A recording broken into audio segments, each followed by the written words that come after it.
তদবির যারা করতে আসেন অনেক সময় পারি না কিছু করতে, এবং অনেক সময় করতেও চাই না অন্যায় যেগুলি হয়। কিন্তু এটা বুঝি যে সিস্টেম ঠিক রাখলে একজনে আসতো না, বাজার থেকে আমার ভোক্তা পর্যায়ে যেতে হচ্ছে। এই জায়গায় এসে আমরা ঠেকে যাচ্ছি, যে এই জায়গায় এসে মাঝখানে বাজার নামক যে একটা মহাভীতিকর জায়গা হয়ে আছে, যেটা এমন মানে কিছু মানুষ বা সেক্টর নিয়ন্ত্রণ করছে, যাদের সাথে যারা মুনাফা ছাড়া কিছু বোঝে না, তারা বাজারটাকে মুনাফা নির্ভর করে ফেলছে। ওখানে এসে আমি মনে হচ্ছে যে এখানে কাজ করাটা খুব জরুরি। কিন্তু তখন দেখা যায় যে আমার মন্ত্রণালয়ের মাধ্যমে আমি সব করতে পারছি না, অন্য জায়গায় করতে হচ্ছে, কিন্তু দোষের ভারটা আবার আমাদের উপর পড়ে। সেটা একটা দোষের ভারটা পরে যে আপনারা কী করছেন, আপনারা কেন করতে পারছেন না।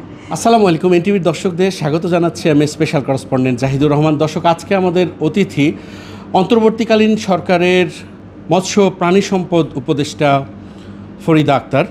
মিস আক্তার, এনটিভির পক্ষ থেকে আপনাকে স্বাগতম। 7 দশকের জীবনে আপনি মাঠে ময়দানে চষে বেরিয়েছেন।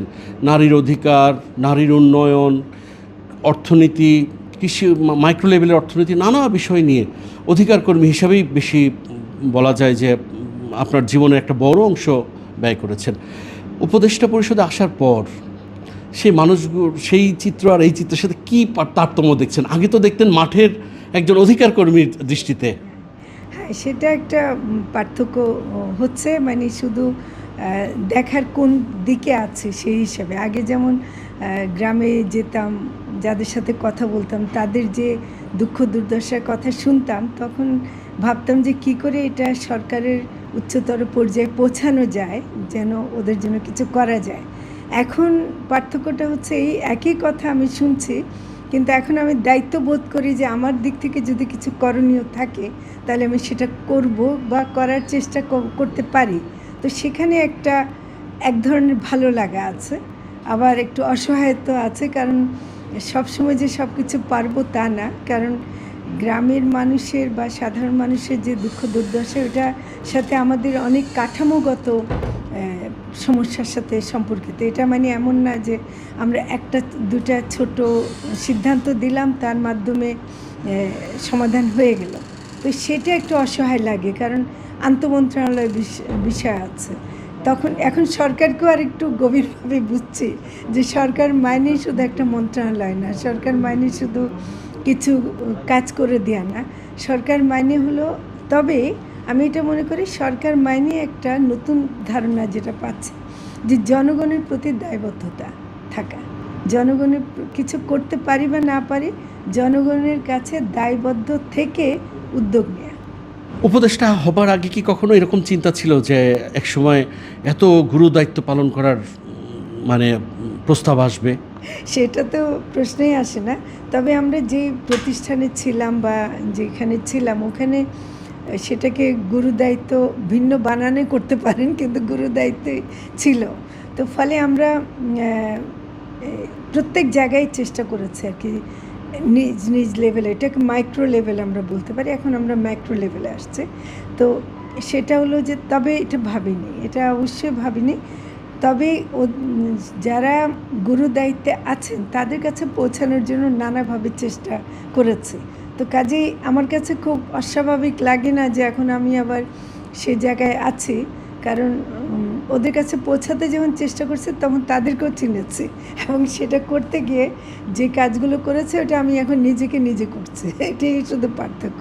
তবে আমার মনে হয় যে এই কাজ করতে পারাটা একটা সৌভাগ্যের বিষয়। এটা একদিক দিয়ে সৌভাগ্যের বিষয়, আরেক দিক দিয়ে একটা গুরু দায়িত্বের বিষয়। মৎস্য প্রাণী সম্পদ মন্ত্রণালয়টা অনেক বড় একটা মন্ত্রণালয়, আর মাইক্রো লেভেলে যারা আছে তাদের তো একটা বড় অংশের আমিষ এবং পুষ্টির ঘাটতি রয়েছে। এটা আপনি নিজে গবেষণা করতে গিয়ে দেখেছেন। মন্ত্রণালয়ের দায়িত্ব নেওয়ার পরে চ্যালেঞ্জটা প্রথমে মানে কোনটা এলো, যে মনে কী হলো যে এইটায় আমার খুব বেশি গুরুত্ব দেওয়া উচিত? একটা হলো যে আপনার যে মৎস্য প্রাণী সম্পদ যে জিনিস উৎপাদন করে বা বাজারে দেয়, এর সাথে বাজারের একটা সম্পর্ক আছে। আমি এখন একটা খামারির কথা বলছি, সেই ডিম উৎপাদন করছে কি মাংস উৎপাদন করছে বা মাছ উৎপাদন করছে, সেটা শুধু ওই পর্যায়ে তো থেকে যাচ্ছে না, ওইটাকে বাজারে আসতে হচ্ছে এবং বাজার থেকে আমার ভোক্তা পর্যায়ে যেতে হচ্ছে। এই জায়গায় এসে আমরা ঠেকে যাচ্ছি, যে এই জায়গায় এসে মাঝখানে বাজার নামক যে একটা মহাভীতিকর জায়গা হয়ে আছে, যেটা এমন মানে কিছু মানুষ বা সেক্টর নিয়ন্ত্রণ করছে, যাদের সাথে যারা মুনাফা ছাড়া কিছু বোঝে না। তারা এটা বোঝে না যে খামারিরাও দাম পাচ্ছে না, আবার ভোক্তাকেও, যে ভোক্তা কিন্তু অনেক সাধারণ ভোক্তা, একেবারে অল্প আয়ের মানুষ, তাকে তো মাছ মাংস খেতে হবে, তাদের কথাও ভাবছে না। তারা বাজারটাকে মুনাফা নির্ভর করে ফেলছে। ওখানে এসে আমি মনে হচ্ছে যে এখানে কাজ করাটা খুব জরুরি, কিন্তু তখন দেখা যায় যে আমার মন্ত্রণালয়ের মাধ্যমে আমি সব করতে পারছি না, অন্য জায়গায় করতে হচ্ছে, কিন্তু দোষের ভারটা আবার আমাদের উপর পড়ে। সেটা একটা দোষের ভারটা পরে যে আপনারা কী করছেন, আপনারা কেন করতে পারছেন না।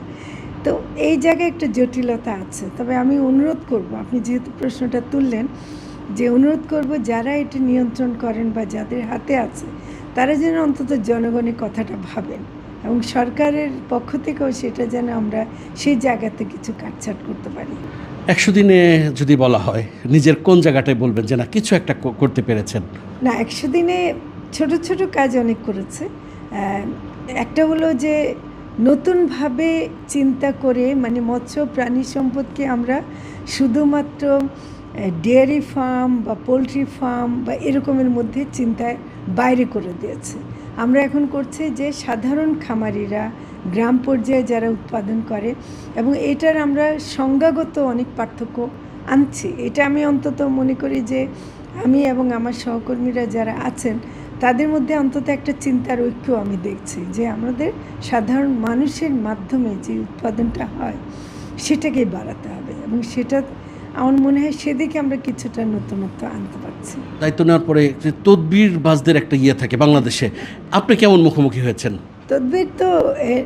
তদবির বাজদের নিয়ে আমি যেমন একদিক দিয়ে বিরক্ত হই, কিন্তু আরেক দিক দিয়ে এটাও বুঝি যে দেশের ব্যবস্থাটা, যে আজকে একটা চাকরিতে পদোন্নতি লাগবে, একটা বদলি লাগবে, কি একটা সমস্যার সমাধান করতে হবে, ওটা স্বাভাবিক প্রক্রিয়ায় হওয়াটাই বন্ধ হয়ে গেছে, স্বাভাবিক প্রক্রিয়াগুলো নষ্ট হয়ে গেছে।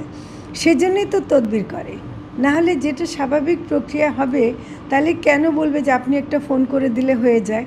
তো এই যে আমি একটা ফোন করে দিলে হবে, যদি ফোন করলেই হতো তাহলে কেন নর্মালি হবে না? তার মানে ওর মধ্যে করা যেত।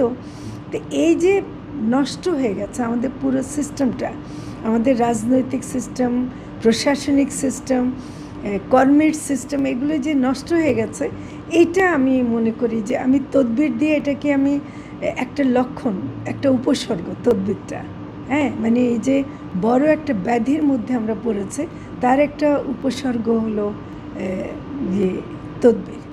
এবং তদবির বাজ আমি বলবো না, তদবির যারা করতে আসেন অনেক সময় পারি না কিছু করতে, এবং অনেক সময় করতেও চাই না, অন্যায় যেগুলি হয়, কিন্তু এটা বুঝি যে সিস্টেম ঠিক রাখলে একজনে আসতো না। আপনার দায়িত্বটা এমন এক জায়গায় শাখের করাতের মতো। আপনি ঘাটতি পূরণের জন্য যদি আমদানি করতে যান, তাহলে প্রান্তিক পর্যায়ে খামারিরা মার খায়। আপনি তো পোলট্রি শেষ পর্যন্ত ডিম আমদানি করছেন, তো বাজারটা এখনও কেন মানে স্থিতিশীল হচ্ছে না? বাণিজ্য মন্ত্রণালয় মনে করে যে তাদের যেহেতু বাণিজ্যের ব্যাপার এবং বাজারটা ঠিক রাখার ব্যাপার, এবং বাজারের মধ্যে বড় জিনিস হলো সরবরাহ এবং দামের ব্যাপার, তো তারা সেটাকে সবসময়, তারা তো সরাসরি উৎপাদনের সাথে যুক্ত না, তারা মনে করে সরবরাহটাকে বারবার একটা পথ হলো আমদানি করে। এটা একটা ভুল চিন্তা বলে আমি মনে করি। আর কিন্তু আমরা তারপরেও আসলে আমদানি যেটা আপনারা দেখছেন, আসলে আমদানি ঘোষণা দেখছেন, সত্যিকারের আমদানির পরিমাণ কিন্তু ওইটা না, ফলে বাজারে তো সে জিনিসটা আসেই নাই, যে দাম কমবে কী করে। তো এই যে একটা ভুল জায়গায় আমরা আছি, এটাকে ঠিক করতে হবে, এবং সেটাই ঠিক করা আমাদের মন্ত্রণালয়ের একটা গুরুত্বপূর্ণ ভূমিকা হচ্ছে, যে আমরা যদি উৎপাদন বাড়াতে পারি, সরবরাহ বাড়াতে পারি, তাহলে অবশ্যই সমাধান হবে। একজন দেশবরেণ্য চিন্তক, গবেষক ফরহাদ মাজার আপনার জীবনসঙ্গী। আমি জানতে চাই যে তারও অর্থনীতি, আপনারও অর্থনীতি, আপনি চট্টগ্রাম বিশ্ববিদ্যালয়ের অর্থনীতিতে পড়েছেন, আপনাদের এই যুগলটা কি অর্থনীতি আপনাদেরকে শ্বেতবদ্ধ রচনা করে দিয়েছে? অবশ্য অর্থনীতি বাংলাদেশে পড়েননি, উনি বাইরে। ফার্মেসি পড়েছেন, আমেরিকায় গিয়ে অর্থনীতি পড়েছেন, কিন্তু ওনার চিন্তা আসলে মানে দর্শন। ওনার কিন্তু অর্থনীতি ছাড়িয়ে, ফার্মেসি ছাড়িয়ে উনি দার্শনিকের কাজ করছেন, চিন্তকের কাজ করছেন। দেশের কি করে দেশের মানুষের ভালো হয়, হ্যাঁ, এবং সেটা রাজনীতির সংস্কার লাগবে বা চিন্তার পরিবর্তন আনতে হবে। উনি মানুষকে চিন্তা করতে শেখান এবং সে কারণে আমরা একসাথে কাজ করছি। এটাই হলো আমাদের জীবনে যা বলতে পারি। গরুর মাংসটা নাগালের বাইরেই রয়ে গেছে, 650 থেকে আবারও 750-তে পৌঁছে গেছে। এই দামটা সহনীয় করার ব্যাপারে আপনার ভাবনাটা কি? আমার ভাবনাতে তো মানে আসলে হচ্ছে না, কারণ এটা সরবরাহটা বাড়ানো যায় কিনা, আর মার্কেটে একটা চেঞ্জ আনতে হবে। আমাদের মার্কেটে কী কারণে এটার দাম বেশি হয়ে আছে এটা আমাদেরকে দেখতে হবে। তো সেটা আমরা মনে করি যদি আমরা পরিবর্তন করতে পারি তাহলে হবে। এনটিভির দর্শকদের জন্য কি বলবেন? এনটিভির দর্শকদেরকে প্রথমে ধন্যবাদ দেব, তারা যেন যে শুনছেন। তবে আমি মনে করি যে দেশের যে প্রাণীজ সম্পদটা, এটা রক্ষা করার দায়িত্ব শুধু একটা মন্ত্রণালয়ের না বা একটা গোষ্ঠীর না, এটা সকলের, হ্যাঁ। এবং এই যে প্রাণী সম্পদ কিন্তু মানুষ্য সম্পদের মতোই একটা সম্পদ, এভাবে দেখতে হবে। আমরা তাদেরকে ভোগের বস্তু হিসেবে চিন্তা করলে হবে না, তাদেরও জীবন আছে। তাদেরকে রক্ষা করার জন্য আমাদের যে পরিবেশ রক্ষার ব্যাপার আছে, নদী রক্ষার ব্যাপার আছে, কীটনাশক বন্ধ করার ব্যাপার আছে, এগুলো আমাদের সব কিছু দেখে বলবো। আর ভোক্তা হিসেবে আপনারা খালি শুধু চকচকে জিনিস দেখবেন না, সত্যিকারের নিরাপদ কিনা সেটা দেখবেন। দর্শক, এতক্ষণ আমাদের সঙ্গে ছিলেন অন্তর্বর্তীকালীন সরকারের মৎস্য প্রাণী সম্পদ মন্ত্রণালয়ের সম্মানিত উপদেষ্টা ফরিদা আক্তার। নিশ্চয়ই আগামীতে নতুন কোনো অতিথি নিয়ে হাজির হব আপনাদের সামনে। ততক্ষণ পর্যন্ত সবাই ভালো থাকবেন, সুস্থ থাকবেন, এনটিভির সঙ্গেই থাকবেন। আল্লাহ হাফেজ।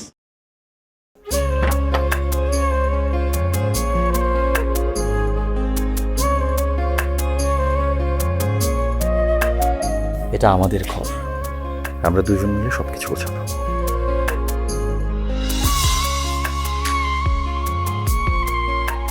বাহ, এই ঘরটা এতদিন মরে আসছিল, নতুন বউয়ের হাত পরে একটা চক চক চক চক করতেছে।